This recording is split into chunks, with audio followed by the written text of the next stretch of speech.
Hello, explorers. Welcome to Reach the World. For over 20 years, Reach the World has used virtual exchange to inspire youth to become curious, confident, and compassionate global citizens. My name is Tim, and today, as part of Reach the World's Explorer program, we're connecting again with a member of the Antarctic Heritage Trust's Inspiring Explorers Expedition to Antarctica. Last time, Sadra and Lorette gave us a great introduction to the expedition and shared their experiences.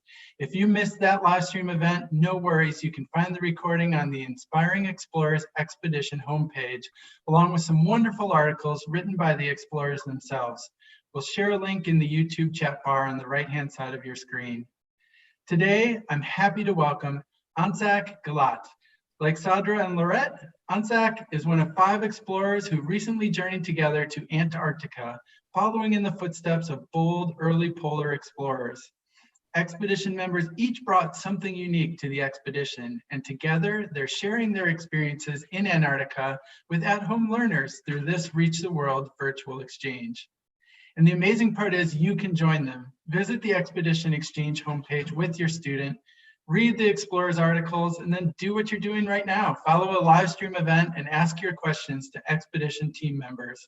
You can find a complete list of upcoming expedition video calls at athome.reachtheworld.org. If you're joining the live stream today, welcome. Please let us know you're here and share any questions with our guest by adding them to the YouTube chat bar. Okay, well, after all of that, are you ready to go on an adventure? Joining us today from New Zealand is inspiring explorer Anzac Galat. Welcome to Reach the World, Anzac. Thank you very much, Tim. Kia ora, everybody who's tuning in on the live stream. Yeah, thanks for the opportunity to kind of be able to share our experience and the experience of the team with you guys.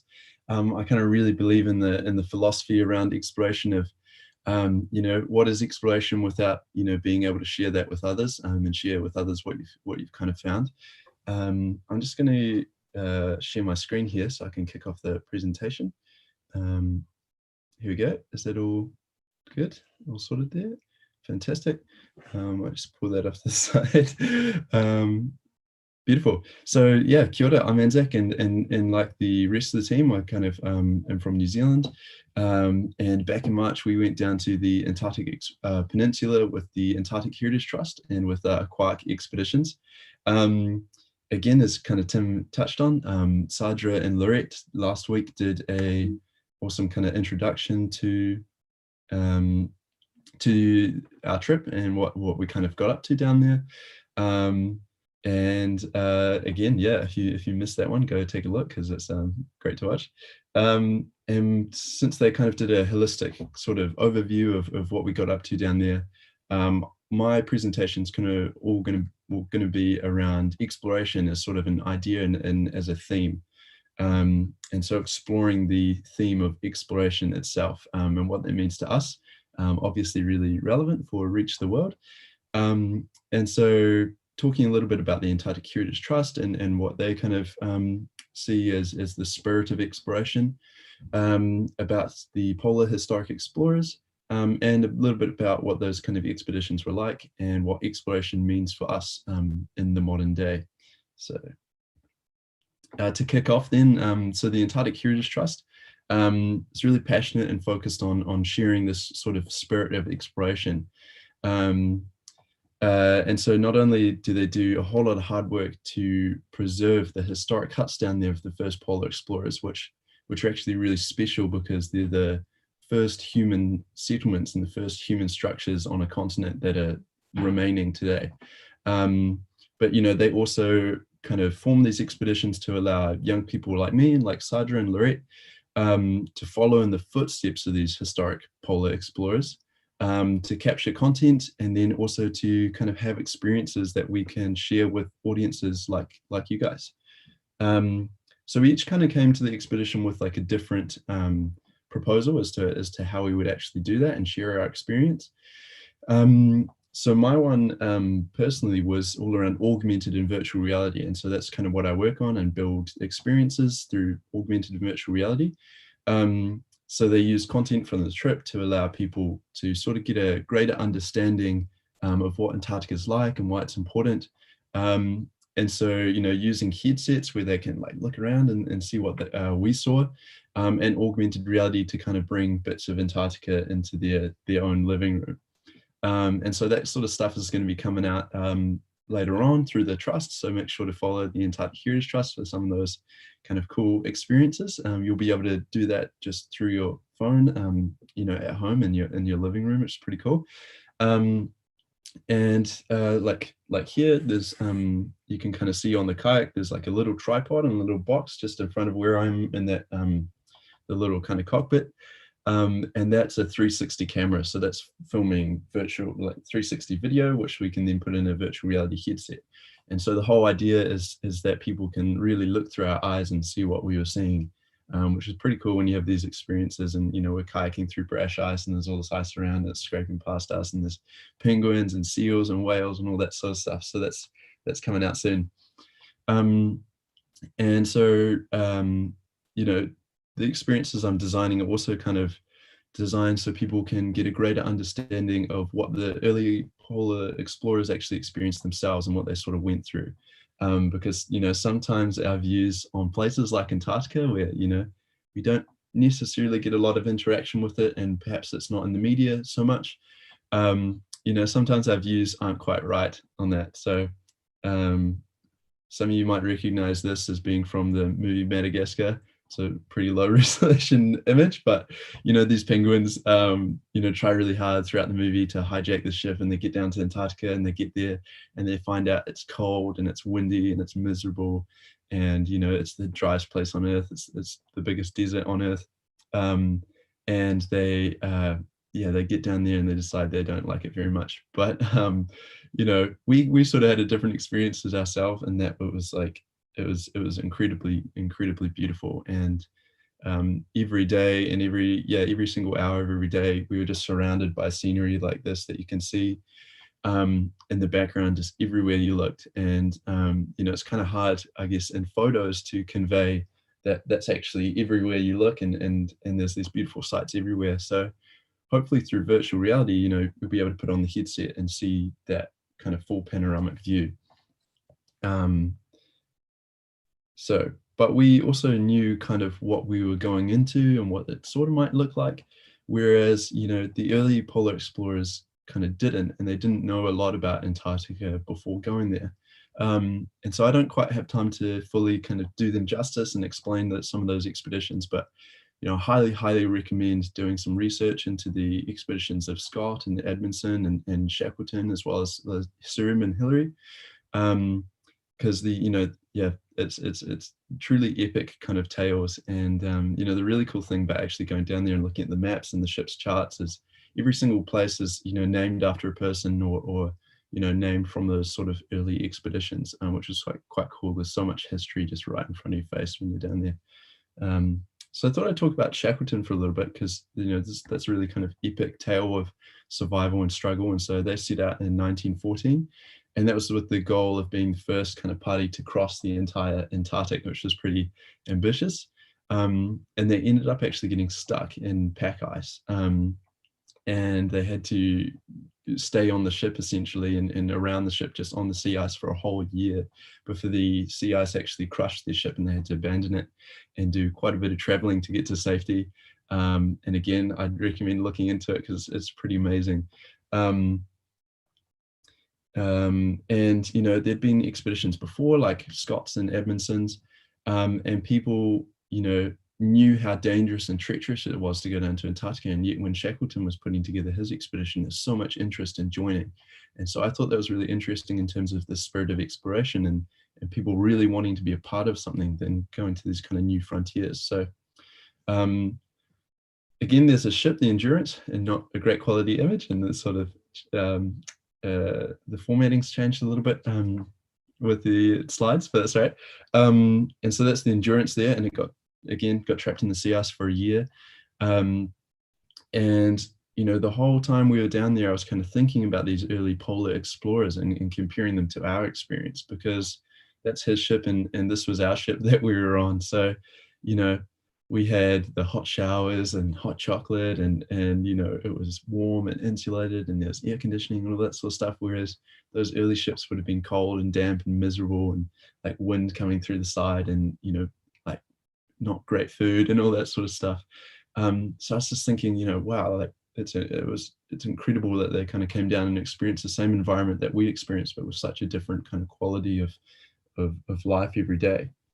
So that got me thinking, you know, like why on earth would they do that and submit themselves to that, especially when they didn't actually know what they were getting into.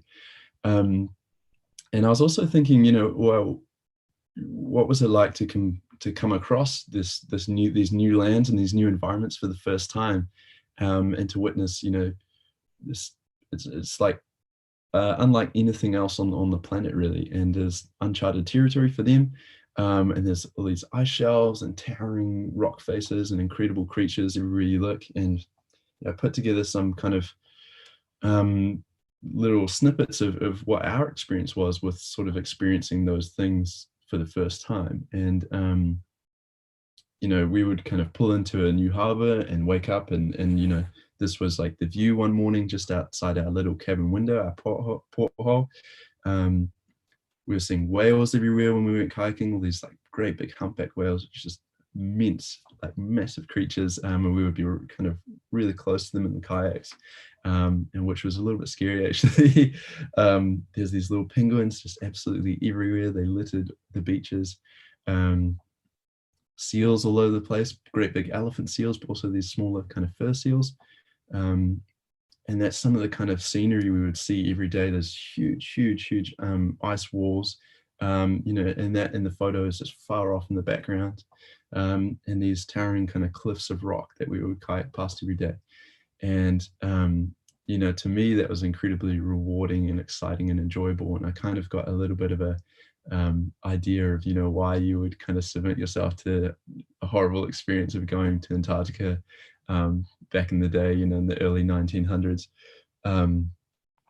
And so for me, it kind of got thinking more about that kind of spirit of exploration, and there's a few quotes around that I really like. So fear coming from lack of knowledge, and you had these early polar explorers that were wanting to go out there and learn more about this environment to conquer their fear, and then they, you know, would master it. And that sort of ties to Stedman Hillary, another polar explorer, who had this quote, you know, it's not the mountain we conquer, but ourselves, and actually tying it to different themes and kind of greater themes around that. And so much so, you know, or they all had this intense curiosity and drive, and yeah, so much so that they were determined to, you know, do whatever it took to continue exploring, and having incredibly high morale and facing challenges and harsh conditions, which I think is also really important because, you know, what happens when things go wrong on expeditions. And you know, we were just discussing that before the call, and you know, Shackleton got trapped on the ice for a year, and you know, other expeditions, they had, you know, members of the crew die and stuff like that. And you know, the crew gets to work and just pushes on, and you know, in Shackleton's case, you know, they were soaring away ice, but they were also playing like hockey and things on the sea ice, and you know, to kind of keep their morale and their spirits high.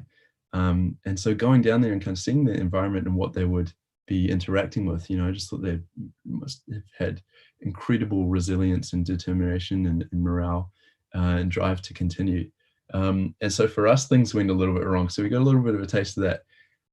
This is where we were when we found out that the port that we were returning to wouldn't accept our ship because of coronavirus, and that it was going to take, we would have to be quarantined for another week on the ship. So and all of our flights got cancelled, and there was all these countries just shutting down all over the world every day. And we were just kind of stuck in the port of Ushuaia, which is here, and that's again through the porthole. And we were just kind of all on the ship and not able to go anywhere, and we're stuck. And we just kind of had to deal with it essentially. And that's, you know, everyone kind of kept positive and just powered on. And it was that we actually had a lot of fun. And we were, you know, laughing and joking about the ridiculous kind of situation we were in, and really enjoyed ourselves. And so to me, we kind of got a glimpse of what it looks like to kind of be stuck in a position and have things go wrong, but to keep morale high and keep pushing on. So you know, we really kind of, ended up enjoying that a wee bit. And so, you know, kind of tying those themes of exploration to the modern day, and especially in these unique times that we're in,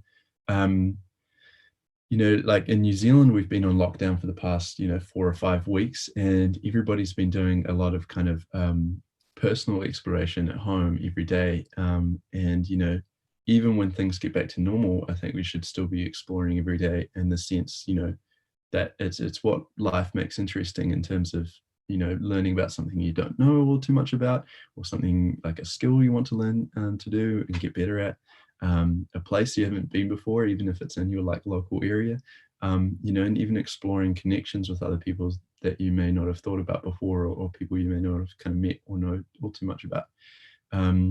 But yeah, I also got a sense of this kind of drive to keep going and exploring when you talk about traditional themes of exploration when you go down there. And, you know, I certainly want to go back, and the more you see, the more you want to kind of explore every beach head and ice shelf and waterway down there. It's just incredible. You just want to keep going.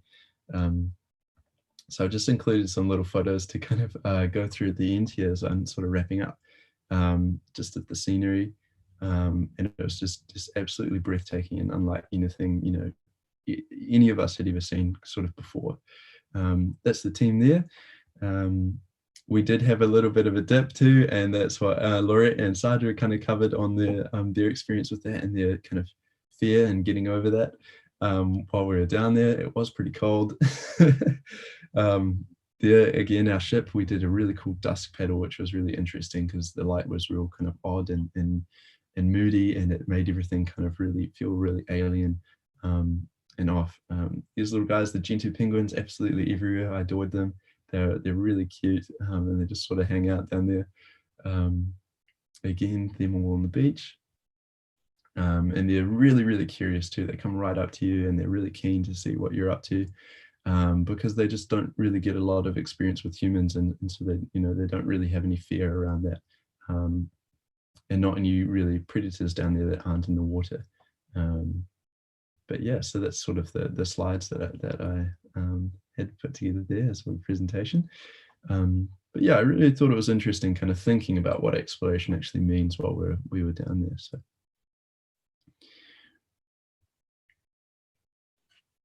Oh, you're muted there, Tim. There we go. Cool. Thank you, Antarctic, so much. That was a great overview of your experiences in Antarctica. We have a whole bunch of curious students who've joined us on this call today, and I want to get to as many of their questions as we can. Before we take the first one, anyone who's joining the live stream and wants to ask a question, please drop it in the YouTube chat bar, and we'll see it and we'll pass it along. So I'm just going to go in alphabetical order, Anna, and that means we're going to start with you. I'll unmute you and you can ask your question to Anzac. Okay, so my question is, how did you pick the team for the expedition? Yeah, so great question. So for the trust, they wanted people who are able to sort of come along and collect content that they could then present in kind of a unique and exciting way. So for me, that was augmented virtual reality, and for others, you know, it was even music. So, you know, Alara is going to be producing musical pieces inspired off of this experience. And so there's really cool, a lot of different ways. But something else that was really important was considering people's personality and how they actually got on with others and how well they were able to work in a team, which is really important because, you know, like we went down there and it was meant to be for 2 weeks, and it ended up being for 2 months, or 2 months until I myself got home. But we were all together for much longer than we intended to. And because we put so much effort into forming a team that was able to get on well with each other and work with each other, you know, that's where we really kind of stuck tight and got through it because, you know, we'd been kind of quite considerate in that process. So, yeah. Yeah, great question, Anna. Thank you. Henry, we'll go to you next. Go ahead. So how is climate change affecting the behaviors of the animals that live in the Antarctic? And did you see signs of this? Yeah, awesome question. Brilliant. Yeah, I'm myself, I'm really passionate about climate change. So I was thinking about that a lot when I was down there.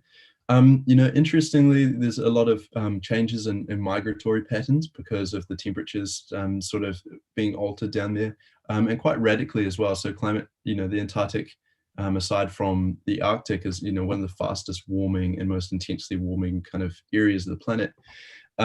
and so you get a lot of seabirds and penguins and seals, and a lot of them around the peninsula actually go to the subantarctic islands or go back out into the ocean as the seasons change. So there's actually quite a noticeable kind of change in sort of the times that they're starting to do that, because the environmental factors that kind of give them those cues, okay, it's time to start moving on, are changing. And then so there's other kind of factors where some species are adapting better than others. So Gentoo penguins have actually changed their diet from purely eating krill or mainly eating krill to actually eating a wider variety of sort of sea animals, because the krill was actually kind of decreasing in population as time goes on, whereas you have chinstrap penguins which depend more heavily on krill, so they're going to suffer a lot more from climate change and a continued decrease in krill populations, because the krill feed on algae that forms under the sea ice, and less sea ice is forming, so that affects their populations kind of directly. But it's an awesome question. Yeah, fantastic, Henry. Thank you so much. Mia, we'll go to you next. Go ahead with your question. Oops, sorry, I'm trying to unmute. There we go. So I've seen a bunch of your pictures of the penguins in your slideshow, and I was wondering, one, who took the pictures, and two, if you've ever seen like a baby penguin hatch out of an egg. Awesome, cool. Yeah, I love seeing the penguins down there. They were wicked. They're everywhere we went, and they're just really adorable. It's super cute, and they're really friendly. In terms of who took the pictures, we're each taking our own pictures. I brought down a bunch of video and camera gear, so a lot of those pictures are mine. I've got a lot of really cool video footage as well. I've borrowed some of those pictures from the other expedition members though. I didn't get to see a penguin hatch from an egg or anything, but what I did get to see was, I've got a few videos actually of penguins actually picking up little pebbles and little rocks and actually walking them back to their nest and putting them down. And to me, I just thought that was really cute and really adorable. But they were building their nest, to impress their mates and to prepare for kind of having an egg there. So that was really cool for me to witness and experience. I thought that's awesome. Yeah. Great question, Mia. Thank you. And last but certainly not least, Morgan, I'm going to switch over to you.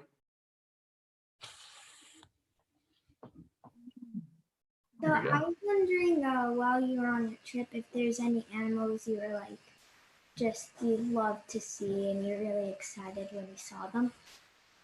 Yeah, absolutely. I mean, for me, I'm a big animal nerd, and I've always been that way. So I was absolutely thrilled and excited to see anyone. Each of them were really exciting to me. I thought that before we even got to Antarctica, we were just sailing across the Drake Passage, and which is just open ocean for ages, and we would get all these giant albatross behind the ship, and I found them really fascinating because they actually have a bone structure that allows them to lock their wings into position, and so they just fly with a fixed kind of wing, and they're not flapping, and they just glide behind the ship for hours and hours, and like the whole day without flapping their wings once. And it's incredible to watch, and they just kind of ride the air as it rises and falls. But I was really stoked to see the whales. That was pretty incredible. We're in the kayaks, and all these whales would kind of surface, and you could see them. I love the penguins again. I love the seals as well. They would kind of pop up and right in front of our kayaks, and they're a little bit scary actually, because they're quite like threatening looking. So the crab eater seals have these big nostrils, and they like flare them, and they've got these big black eyes that they're looking at you with, and so they're a little bit unnerving. But an animal that I did really want to see but didn't get to was a leopard seal. Really looking forward to that, but next time, so I'll just have to get in there again. Yeah. All right, Morgan, thanks for the great question. If any of the students on the call have an additional question they want to ask, just digitally raise your hand and I'll see you. I want to slip one of my own in here quick. I'm curious about what the actual journey was like from New Zealand to the Antarctic Peninsula and back. What kind of a journey is that? Usually it's a lot simpler than the one that we experienced because of coronavirus. But so we because the Antarctic Peninsula is on the kind of South American side or the side of you guys, we had to fly to Buenos Aires, and then we had a domestic flight down to Ushuaia, which is the southernmost city in the world. And there we boarded our home away from home. That was going to be home for longer than we expected, but nevertheless. And then so we kind of sailed across the Drake Passage in this great big ship.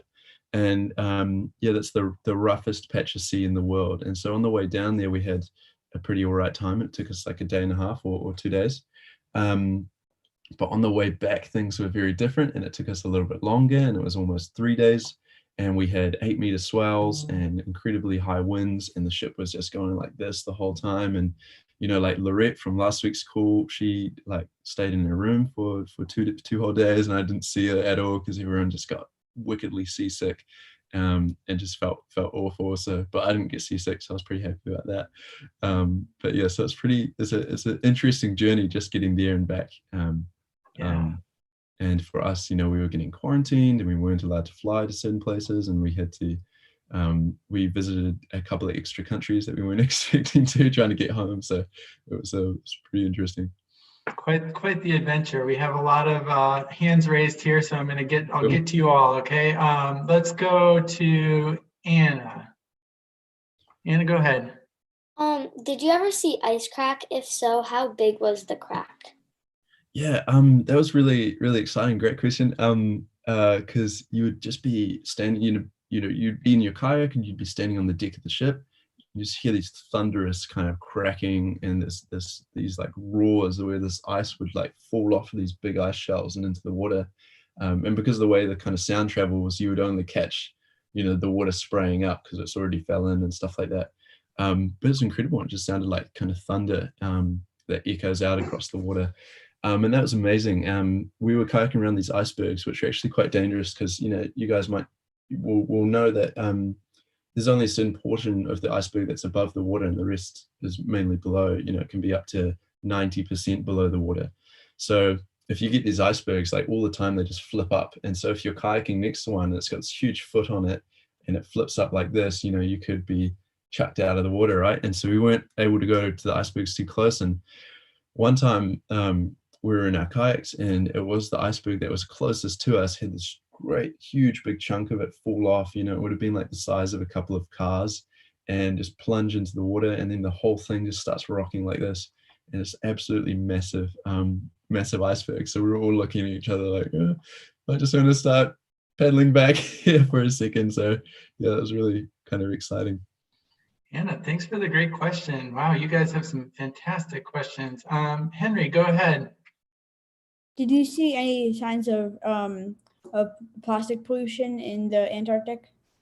Yeah, awesome question. I was expecting to when I went down there because as we know, there's plastic absolutely everywhere now. They've been finding plastic at the bottom of the Mariana Trench and stuff, for example. I didn't see a lot of plastic at all. Actually, I can't remember seeing any plastic. Yeah, but I guess potentially that's to do with the ocean currents and stuff like that, and it's not necessarily reaching there like the circumpolar currents. But I'm not sure there. What is kind of really interesting though is you go to each of these beaches and there's remnants of the old whaling days, and it's not necessarily plastic pollution, but there's still all these kind of rusted metal structures everywhere, and these old kind of water boats that they used to ferry fresh water out to the whaling ships and all these whaling bones. So I thought that was interesting, kind of seeing the human impact on that environment directly from like 100 years ago. It was fascinating. And I think there might be a photo in the blog of that, so if you're keen to check it out. Yeah, great question, Henry. Thank you. Let's go to Mia. Mia, go ahead with your question. So, so you said you saw like whales in the water, and did any of them like come really close to your kayak, or like the waves they made like bump your boat? And did anyone like fall into the water? And then what did you do if they did? Yeah, awesome question. Obviously the water is really, really cold down there, so falling out of your kayak is not ideal. And we had a Zodiac that would follow us, which is just a small inflatable boat in case anybody fell out, because it's really important to get them back to the ship really quick because they'd be so cold. We had one experience where we were sitting among all this ice, this brash ice, and this minke whale popped up right by the group, and from the closest kayak it was only like maybe 6 or 7 meters away, And it was almost a little bit terrifying because they will pop up and they make this huge sound. I was surprised how loud they were. It almost sounds like a gunshot going out across the water. And they just go with their ear. And then they dive back down into the water and you can't see them and there's no trace of where they are. And then they pop up again and everyone's sort of like waiting to see like, where is it? Like, where's it going to pop up? So there was a little bit of concern there around a whale popping up and tipping you out of your kayak, but that didn't happen to us, fortunately. But we were all thinking about it for sure. Mia, another fantastic question. I'll go to Morgan. Go ahead, you're unmuted. So it's like when you were on the boat, was there, like, you've talked about this a few times, like giving a few examples, but was there any like really big fears you were afraid of, like anything happening? So what was that? Like, was there any fears that we had when we were on the boat of stuff happening? Yeah. Yeah, I'd always get like, you'd be sitting in your cabin and the ship would be like, all these noises and stuff, and like, the ship would be moving around and like it's pitch black at night and you can go up onto the deck and you see these sort of two spotlights looking out into the water for icebergs as the ship's kind of moving at night. And it was so snowy and so misty and stuff like that. I was like, how on earth can the people in the bridge actually see anything that's coming towards the ship?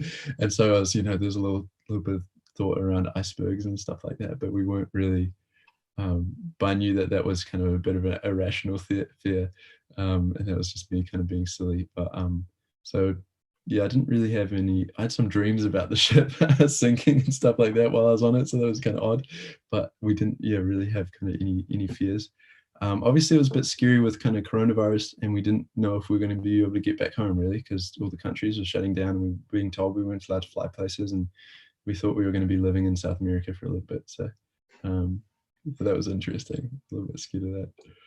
All right, another great question. The hands just keep popping up. If you're okay, Unzak, with a couple more questions, we'll go a couple more minutes if you don't mind. Yeah, of course. Awesome. All right, let's go back to Mia. Mia, go ahead. So, during the, like, did you ever want to just like quickly turn around and go back home? And if so, why did you want to do that? Yeah, awesome question. I never kind of felt that way because I was keen to stay there forever, really. It was just, incredibly beautiful, and you'd see all these incredible and amazing sights. And again, like nowhere else on earth that, that I know of or that I've experienced before. So I never got really like super homesick. But once we left Antarctica and it started kind of dragging on and we were being quarantined in hotel rooms and stuff like that, like I definitely wanted to go home then, but not while we were down there. I was keen to keep on. They were quite intense days. So, we would kayak at least 2 times a day, and each excursion would be 3 or 4 hours. And so we ended up doing, 6 or 7 hours of kayaking a day. And one day we were doing like 3 excursions. So it was even more, and it was quite intense, but I really enjoyed it. And there's all these cool people on the ship that you'd get to talk to, so it was fantastic. Great question. All right, let's go to Henry. Go ahead, Henry. So can you tell me a little bit about the food web in the Antarctic, and did you see any evidence of it? Yeah, sure. Awesome question again. So I kind of briefly mentioned krill before. Krill are like a keystone species in the Antarctic, which kind of essentially means they hold the whole food web together.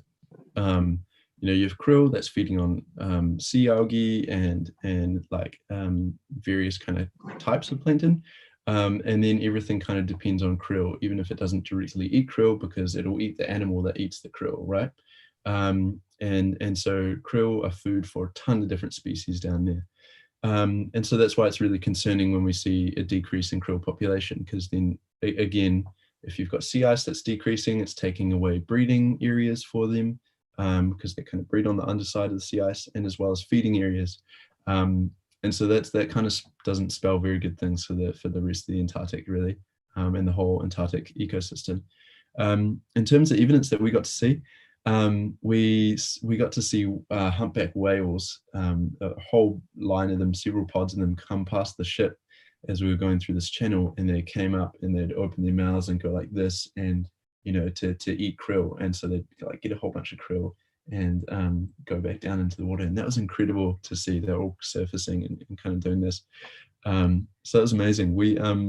We saw some krill while we were out in the kayaks, which was pretty cool. They like jump out of the water when stuff's chasing them. So we'd be like, okay, what's around that's chasing these krill, right? That we can see. And there was a little pool that was on the boat too. And it was heated more than a pool usually is, but and a krill actually got pumped into the into the pool water. It was like swimming around, so we all had a bit of laugh at that. But yeah, that's kind of what we got to see of that. Great question. What does a krill look like in the wild? Can you describe what it looks like? Yeah, well, sort of as they're jumping out of the water, you don't really get a good look at them, but they kind of just they sort of look like prawns, sort of. They're just like little kind of crabby things. Yeah, but okay. We didn't get to see krill for very long because they'd be like, but, yeah. All right, well, let's see here. Let's take another question from Anna. Anna, go ahead, you're unmuted. Did you ever like forget anything at like home and then you're like, oh, I forgot it, and you like really wanted to go back to get it? Yeah, awesome question. I guess part of like really important part of exploration is preparation, right? So we were really making sure we had all the gear that we needed. You don't want to be down there and be getting cold because it's really cold. So if you're a little bit cold, you're very cold. There was some kind of camera gear I was wishing I had, and so like little polarizing filters. I brought some, but they didn't turn out to be strong enough because the light reflects off the ice and then it reflects off the water, and then the sky is just white because it's overcast. And so you have your camera and there's just all this light coming into it, and so it's really easy for things to be overexposed. There was a hat that I really wanted to take that I couldn't find before I left. So I was a little bit gutted about that, but we mostly had everything we needed, so we were pretty happy. Yeah. But yeah, great question. Good question. Morgan, you look excited to ask your question. I'm going to unmute you so you can go ahead. So when you were on the ship, you talked about how the water is like really cold. Do you know if there's like an exact measurement or around like how cold it was? Yeah, awesome question. I guess so. It varies, right? Being around the Antarctica, it kind of varies, and there's these really kind of interesting water patterns where, well, for one, because the water's so salty, because the ice forms on it, and so all the salt kind of drops out of the water that's forming into ice. So you get really salty water, which actually lowers its freezing point, so it can be colder than freezing, or colder than the temperature at which water kind of freezes. But because of that, you get all this salt water that's dropping because it's denser, and so all this cold water is kind of sinking down, and you've got like warmer water that kind of stays to the top, right? So it varies as whatever depth you're at. But again, like I said, it's kind of can be, I forget what the number is exactly, but it can be below zero without kind of freezing into sea ice, which is pretty awesome. I can tell you just by sticking my hand in the water, it's pretty cold. It's pretty damn freezing. I have my waterproof glove and everything on, and like I stuck it in to get some underwater footage. And for the rest of the whole excursion, my hand was just freezing, and I felt like my fingers were going to fall off. But yeah. All right. Well, great question. Let's take two more. I'm going to go to Henry and then to Mia, and then we'll wrap it up. All right. So Henry, I will unmute you. Go ahead, ask your question. So what got you into exploration? What got you interested in exploration? Awesome question. Well, I was sort of really interested even as quite a young kid, like in going to Antarctica ever since I kind of found out what it was, really. And I was always really passionate about animals, and so I wanted to go there for that reason. And as I got a little bit older, I did some Antarctic science courses at the university through high school and that sort of stuff.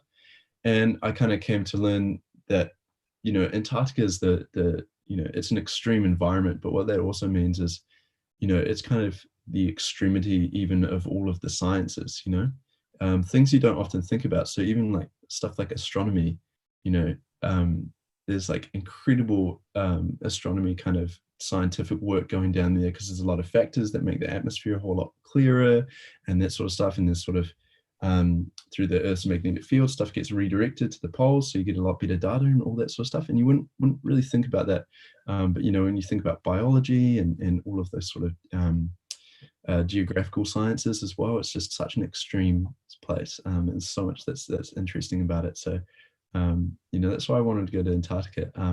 But exploration in general, it's you know, it's just always amazing to kind of go to a place that you haven't been before, especially if it's quite a special place, and to learn new things about it and experience things you haven't experienced before.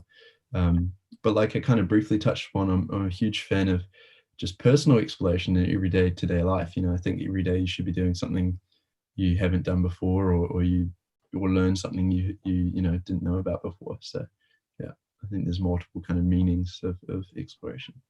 All right, great question. Our last question today will be from Mia. Mia, go ahead. So, so did you ever like touch one of the animals like a whale or a penguin? And like, what did it feel like?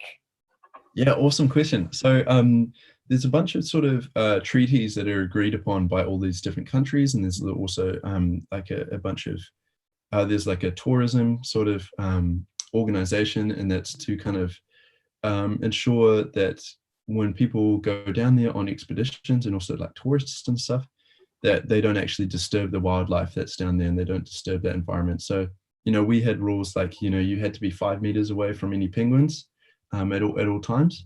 But, you know, there's kind of a bit of an exception to that, where you might be standing 5 meters away and you're like squatting down to take some photos and videos, and this penguin walks right up to you, right? And so there were people on the expedition that had penguins come and sit on their leg and, like, you know, lie down on them. I heard that they felt, some of them felt really soft because they were shedding. Some of them were shedding, so they had fluffy feathers, but then they also just had their slick, like waterproof feathers. And so some people were saying they felt like rubber, and some people were saying, you know, they're feeling really soft and fluffy. I had a penguin like peek at my trousers and like try to, you know, just like chewing my pant legs and stuff like that. But I didn't really touch one. Didn't touch any whales because they didn't really come that close. I was pretty happy that they didn't come that close. But and then the seals we didn't really get too close to. But what I did touch, there's these, I'd never seen them before. There's these salps, and they're kind of like big strands of just jelly like kind of things that are floating around in the water, and it looks like a string of beads, but it's all made up of this kind of transparent jelly with like little organs and stuff in them, and they were just everywhere. They're floating around all over the place. And so we reach our hands down the water and grab them and have like this dude play around with these little jelly pod things, and at one point we were throwing them at each other during our kayaking briefing we were being told all these instructions and stuff, and we were just having like a little salp war, just like throwing them around. So they were quite funny, but yeah. All right. Well, students, what fantastic questions. And I really want to thank you for joining us today. I'm going to unmute you all right now so that you can give a quick goodbye to Anzak, and thank you. Thank Guys, you. Bye. Thank you. brilliant questions. Thank you very much. Thank you. Yeah, thank you all so much for joining us today. This was a fantastic conversation. Thank you, Anzak. Thank you for joining us all the way from New Zealand. Thanks to our entire YouTube live stream audience. And join us, please, again for one of several exciting Reach the World live stream events that we have left to go this week and still to go before the summer begins. You can find a complete list of upcoming Reach the World events at home.reachtheworld.org. And with that, we'll say goodbye for today. Bye, everyone. Thank you. Bye. Thank you. Bye.